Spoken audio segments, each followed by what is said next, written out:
Isn't it amazing just how quickly you can lose fitness? It's hard to believe that just 4 weeks ago I was out in Italy doing longer rides and even riding up mountains.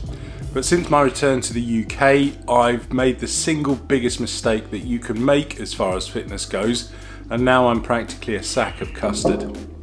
It's time to fight back. Back at the beginning of September, I was out in Italy doing some rides with some of my subscribers. So over the course of the week, we did 6 rides and we covered about 200 kilometers. So not a massive distance of riding. The rides themselves were between about 40 and 60 kilometers. And while I probably wasn't at my peak fitness while I was out there, I got to the end of it and I thought, well, okay, I don't feel too bad. Yeah, since I've been back to the UK, the biggest mistake that I've made is, of course, not going out cycling more than I have, and the rides that I've been doing have actually been quite short. So when you do that kind of thing, of course, your fitness is going to suffer. And not only is your fitness going to leave you super quickly, it's also going to take a surprisingly long amount of time to get it back. I've been asking myself why I've been so reluctant to go out and ride actually out on the road, and I can't pin it down to one thing in particular. The first thing that springs to mind is my classic, what I call crossing that virtual finish line. I came back from Italy and in my head it was all done and dusted, and then I didn't have to try anymore, and consequently I've kind of lost the desire to do any training or go out and do any longer rides actually out on the road. The weather here in the UK hasn't helped much either. Obviously, riding in Italy, the weather's going to be much better. So when we were there, it was between 25 and 30 degrees Celsius and sunny, pretty much all day. And here in the UK, it's obviously autumn, and the weather's going to be between about 10 and 16, 17 degrees. It's going to be cold, grey, overcast and damp, and the difference is just chalk and cheese. The other issue I have is I just don't have the need to go out and cycle. When I was in Italy, I had a group of people and we would all agree to meet at like 9:30 in the morning. We'd go out and cycle and do the daily rides, and that for me was a reason to get up, get dressed in my cycling kit and go out and ride. And here now in the UK, I just don't have that.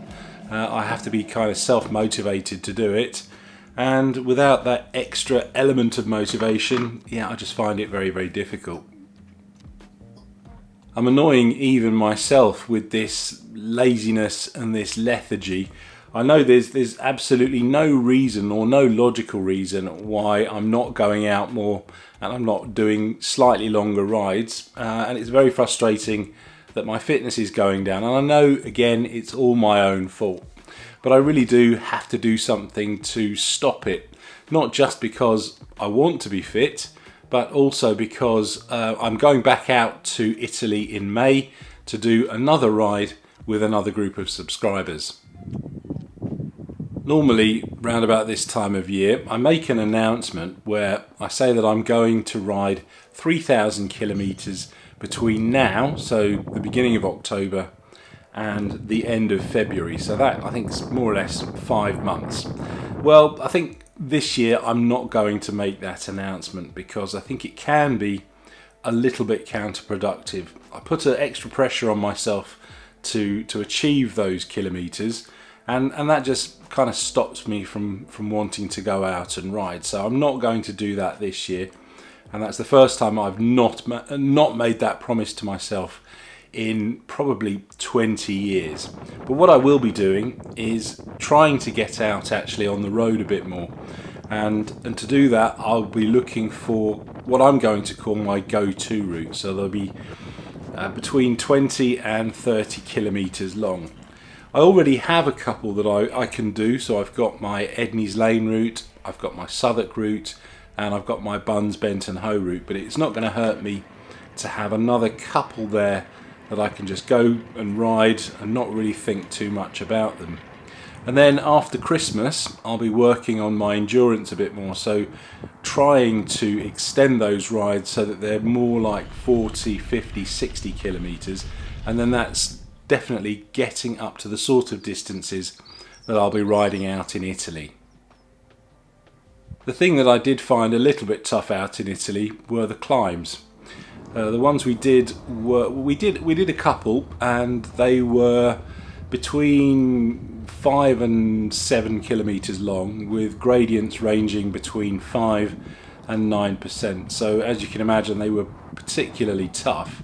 And the thing that made them even tougher was that we were going and doing them, 2 days in a row, 3 days in a row.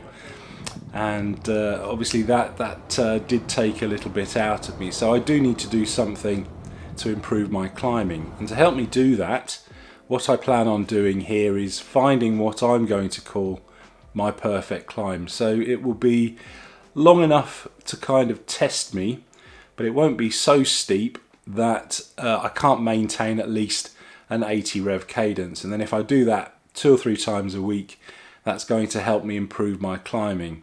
And the other thing that I'm going to do is, of course, try to lose some weight and improve my power to weight ratio.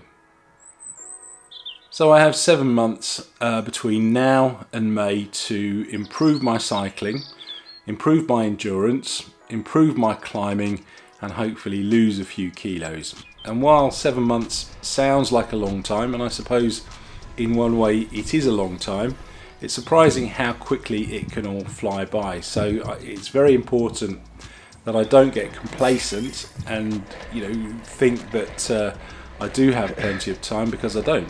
Before I know it, I'll be sat on the plane worrying about the rides coming up. So it's very important that I use every single day to do something that's going to get me just that little bit closer to where I want to be fitness wise in May. I know it's going to be hard work, but yeah, it all starts now, and as long as I'm moving in the right direction, I should be a lot fitter and hopefully a little bit lighter when I go back out in May.